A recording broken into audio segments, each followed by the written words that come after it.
میں نے تو پھر میں طلاق کا لفظ ہی نہیں استعمال کر رہا عورت کے لیے، نہ اللہ نے کیا ہے، آپ جان بوجھ کے داخل کر رہے ہیں۔ طلاق جو ہے وہ ایک اور اصطلاح ہے، اس کا استحقاق مرد کا ہے، اور مرد جو ہے وہ جلد بازی نہ کرے تو 3 دفعہ کر لے، اور عورت کا فیصلہ کرنا جذباتیت کی بنیاد پر ہوتا ہے، اس لیے وہ خود فیصلہ نہ کرے، اپنی شکایت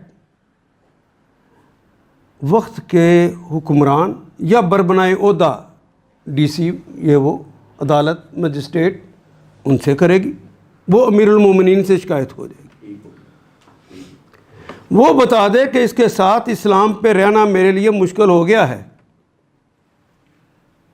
میں مثال دیتا ہوں، ایک خاتون نے رسول اللہ کے زمانے میں آ کے سر اتنا کہا، بخدا روئے زمین پہ اللہ کے رسول، آپ کے بعد جو نیک ترین ہستی ہے وہ میرا شوہر ہے۔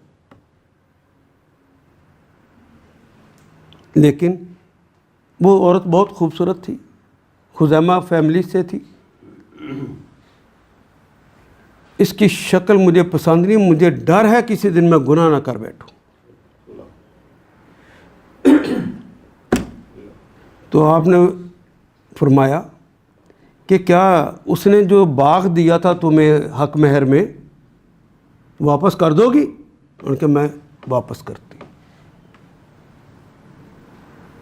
تو آپ نے حضرت ثابت کو بلایا اور کہا کہ اس سے اپنا حق مہر جو دیا تھا واپس لے لو اور اسے خلا دے دو، اسے آزاد کر دو۔